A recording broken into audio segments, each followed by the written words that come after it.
Hey, what's up? I'm Gerard, professional snowboarder, and this is the Sport Report. We got Gerard on the Sport Report. Olympic gold medalist, the youngest Olympic gold medalist in 100 years, the first Olympic gold medalist born in this millennium. I mean, even 5 years on, do you still get people coming up to you in the street being like, hey, you're Gerard, you won that thing in like 2018 or whatever? Occasionally. It depends where we're at. Yes, if we're in a small mountain town, yeah, I'll get a little bit of that. Big city only happens a little bit, but yeah, sometimes. Not really, though. It's snowboarding, you know? It's fun, though. Did you ever try skiing when you were growing up? Never have. Honestly, I'm more interested in trying skiing right now. Like, I'd be pretty excited to go do it. It seems fun. Really? Yeah, I mean, you know, they can do some stuff that we can't, and it seems cool. Yeah, but wouldn't you think there's more knee injuries involved? Yeah, for sure. Well, that's always my thing now. I'm like, if I try to go hop on some skis and I end up getting hurt, that would just be embarrassing and a bummer. Yeah, it would really suck for all of us. Right. So you've been doing this, gosh, you're 22 now, aren't you? Mm-hmm. So for context, I'm a year older than him. Mm-hmm. That's it. Mm-hmm. Like, how crazy of a ride has it been up to this point, just in general?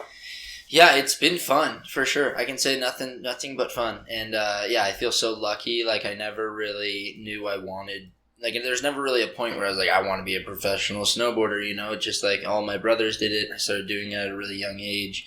And it just kind of led into this thing. And before I knew it, I was like, well, I can't really back out. And I don't want to back out. And I've already got this career going. And, yeah, I mean, I feel so lucky to travel around the world and, you know, do what I do. So I enjoy the heck out of it. How many countries do you think you visit in a given year?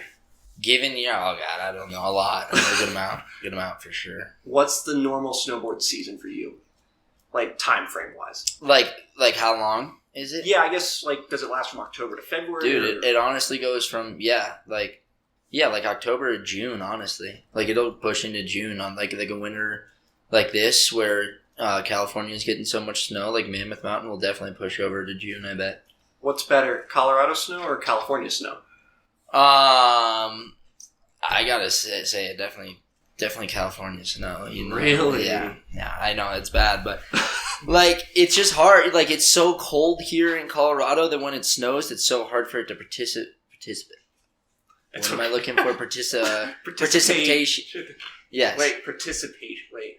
Precipitation. Precipitation. Yes, it's hard for it to actually stack. You know. Right. Where California will stack a little bit more. Huh. In a given run, what's more important? Degrees of rotation or more of like the type of trick you're trying to pull off? I mean, they kind of go hand in hand. But like, yeah, they do a little bit. But yeah, right now it feels like it's, you know, I think it's leaning a little bit more towards like degrees of rotation. Yeah. Okay. Yeah. Is there a trick what's the toughest trick to learn that you've learned so far? I mean, obviously it changes for everyone. But you know, like hard tricks for me to learn is like spinning one way that I'm bad at, which is like cab for me, switch front side. Anything that way has kind of always been difficult, but yeah, now it's just scary. There's so many flips and spins. You're like, geez, I'm just scared. Have you created any new ones recently? I have not, no. I mean, you know, like when we go over to Europe in, you know, early season and all that, we're always trying to do stuff like that. So it'll happen there every once in a while, but not recently, no. Okay. What about like...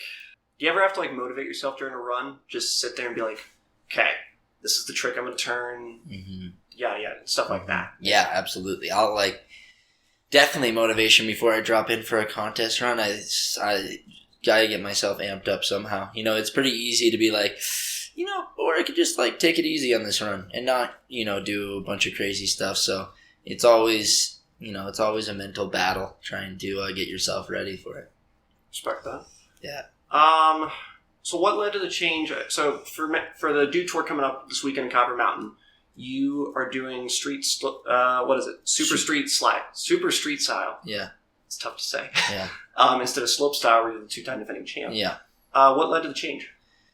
I think what led to the change, you know, I don't really fully like, you know, have a say in all that. You know, I love Dude Tour and, you know, this goes with my answer a little bit, but like, yeah, Mountain Dew and Dew Tour, ever since I've been competing, they've always been the first ones to, like, do new courses and switch things up and, you know, kind of throw a curveball at the snowboarders, which is really nice because, you know, like, our snowboarders are, like, not to sound cocky or whatever, but we're really good. And it's really good it's really nice to like actually have a curveball and be like, whoa, I'm really challenged by this feature. I don't really know what I'm doing.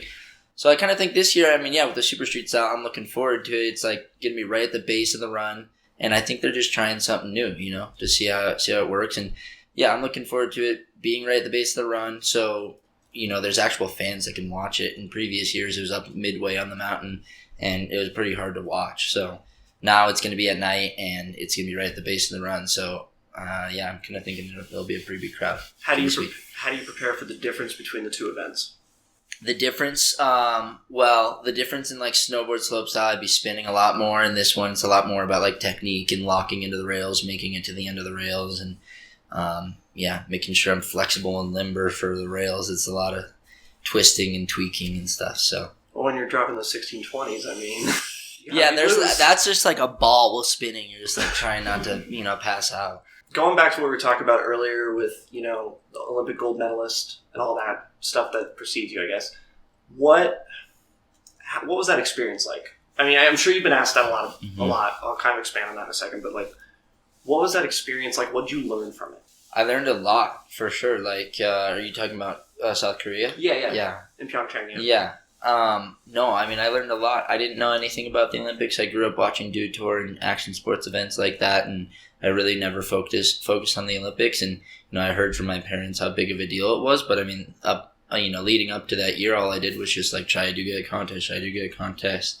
Ended up qualifying for, the Olympics, and, every step of the way was just step by step, and then I ended up winning, and I realized how big the Olympics actually were, how much media was behind it, all the fans and stuff. Like, it was definitely crazy, and I think it just kind of put me in shoes to force myself to mature a little bit more at 17. And yeah, I mean, I'm thankful for every moment of it. I met so many cool people along the way and learned so much. Traveling the world is wild how much you learn about stuff. But yeah, I mean, there's a lot to learn, I just a lot of little life things that I learned along the way, and treat people how you want to be treated. And yeah. Well, you had fame at such a young age, and what most people don't realize is you went to South Korea, you came back home, did a lot of media stuff here, and then had to go back for another event. People don't remember that. Yeah, that was a crazy idea. I don't know why I really fully agreed to doing that, but at the time, I remember being over there, I was like, oh, sweet, yeah, I'll go back home, do some media, eat some really good food, get a little taste of home again, and then once I got over, like, back home, I was like, I don't really want to leave. I could just stay. It's really nice. But yeah, I mean, it's all good. Having to mature so fast, do you think it affected you at all? Both, I mean, positively we've talked about, but from a negative standpoint? No, I don't really think so. I've never really been someone, or at least so far in my life, that's like looked back on, like looked in the past on things like that. I've always just tried to move forward and keep going like that.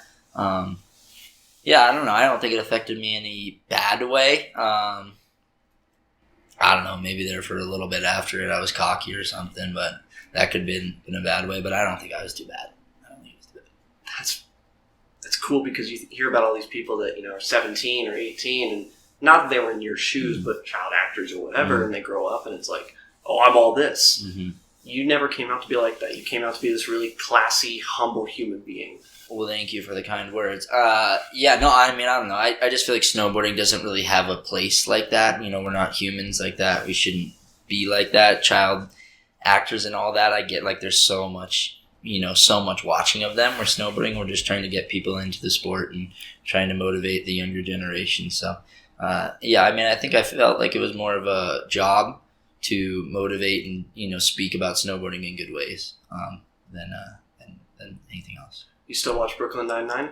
I do, actually, but I only watch it when I'm out of country, because on Netflix, like, I'm usually just a Netflix guy, so every time you go out of country, like, Netflix gives you different shows, like, they have different shows, so I only watch when I'm out of country. What's your favorite episode? Oh, I have no clue. It's one of those shows I throw on, and I'm like, all right, I'm ready to go to bed, I throw it on, and I'm like, I'll watch like 10 minutes and I'm out, like. Maybe grab a jacket in the morning on the way out, too. All right, yeah, maybe that's it, yeah, that one. That's funny. How was Peaks on Peaks this past weekend? You were in Salt Lake City for NBA All-Star Weekend. How was it? It was a blast. To be honest, I didn't really know what I was doing. Like, while I was there, like, I learned something new every single day. I knew I was there to snowboard, obviously. But yeah, I learned something new about like what the actual event was, and it was really cool. Like the course was really fun, super flowy, nothing like too challenging or whatever. And it was like 10 of my really good homies. So we just snowboarded around, and then when it came time for like the live webcast, I like learned that like while I was up there that like it was like a 3-run format. I thought it was just a jam format, but no, I had a blast. It was super cool. I don't really get to ride in Utah that much, it feels like, anymore, so it was fun. Did you get to attend any of the festivities for NBA All-Star I Weekend? didn't. I got hit up about tickets. Like, I had tickets, but I had to fly out and come back here. I mean, Yeah. it's not a bad trade-off. No, it's not bad at all. Honestly, yeah, I don't really need to go to the game. I'd rather watch on TV. It's, that's what It's fun to watch. Yeah. But I don't really get the point of it. It's like, they're not actually there to, like, win. They're just there to do, like, trick shots and stuff, huh? Like, there's no, like, defense in it seemed like. No. Vegas did not like it either. They were like, oh, we'll set the over-under at 360. Oh, I bet they hated that. Oh, it drove them up a wall. They were like, really? Yeah. Like, we have to put it this high when a normal NBA game's in, like, the 210s? Mm-hmm. So, but it's more of an offensive thing for the NBA, and, It's probably a fun one to watch, actually, because there is so much, like, crazy shots and stuff going on. Oh, it's amazing to watch. Yeah. Do you watch basketball at all? Or any other sports? I don't watch basketball too much. I'm not, like, the biggest fan of it. There's too much following for me. Like, I can't handle all the flops. But I watch NFL all day. Golf. I'm a huge golf fan. I like all sports. Do you play golf? I play a lot of golf, yeah. What's your handicap? I guess I don't play that much. I honestly saw, like, I've, like, gone for my handicap or whatever, and then I'm like, why am I even doing this? I don't really, like, care to even have my handicap. But, like, if it makes any better, like, I usually shoot, like, anywhere from, like, an 89 to, like, a 93. So I'm not good. Oh, so if we play, we'd be in the same scoring I'm, like, range. not good at all. For how much I play, like, all my brothers say, like, you play way too much to be this shitty at golf. Like, and I do. It's so true. Like, I work so hard at it, but there's just no movement forward. It just stays right there. That's not a bad thing, though. But whatever, I like it, and like I love to go play by myself, and it's just fun to go do it in the summer. So you can't really get injured from it. No, which is great. So I mean, you get to. I'm just trying to get. Honestly, this is like my younger career of golf right now, and then when I get older, then I'll start shooting my low rounds. I'm just at the start of this thing right now. Yeah. What are you looking forward to the next, say, 3 to 5 years? I mean, you talk about future a little 3 to 5 years. I'd love to go back to the Olympics, try my heart out to do that. And then, a lot more golf. Let's just... A lot more golf. Olympics and golf, yeah. You a Browns fan in football? Huge Browns fan, yeah. How long have you been out in Colorado? I know you're born in Ohio. Yeah, we moved out. We started doing the winters out here when I was like 7, then fully moved out here when I'm 12, so I don't know. And you've been out in the mountains since then? Yeah. Cool. Yeah. And you still have that park that you guys built? Yeah. Can you talk about that a little bit? Yeah, Red's backyard. Yeah, that was just like a thing when we moved out here when I was 12. We were like driving up to the house that we were in, and the slope, the backyard slope had just this perfect slope for rails, and it just kind of started out being that, just like a couple of rails. And then the next year, we got a rope tow, and then it just kind of fully turned into this huge thing. And now I'm super lucky. We're it's this cool thing where we're trying to get younger kids into snowboarding, and they're at a couple mountains from this operation called like Powder Resorts, and they're at Copper Mountain, Killington, Park City, and it's super fun. I learn something new every year with it, and it's like a lot of work, but I really enjoy it, and it's really cool to work on. Heard it through the grapevine that you really like tutoring, I guess, or teaching people that don't know how to snowboard. I don't know if I like to teach them how to snowboard, but I want to get them into snowboarding is what I want to do. Like, I mean, I'll try my best to teach someone, but I think with snowboarding, like, it's just trial and error. Like, you need, like, the first 2 days, I'll be the first one to tell you, like, the first 2 days are going to suck. They're not going to be great. And then after that, it'll start to flow, and it'll start to be a lot better. But, yeah, I'm all about trying to get people into snowboarding. I don't know about teaching. So how do you do that, then? I don't know. Try to motivate them. That's what I'm trying to figure out. Motivation. No, I'm down to teach them. I'm down to do it all. It's fun. Well, you seem to have the heart for it. I mean... No, it's cool. I mean, I think a lot of people love to get out in the mountains, so... Hell, if somebody came up to me and was like, hey, yeah, your tutor or your teacher for the day is Red Gerard, I'd be like, Sign me up. I won't ski anymore, but I'll go to snowboarding. Yeah, fair. All right, sweet. Good to know. One, thanks for spending enough time with us.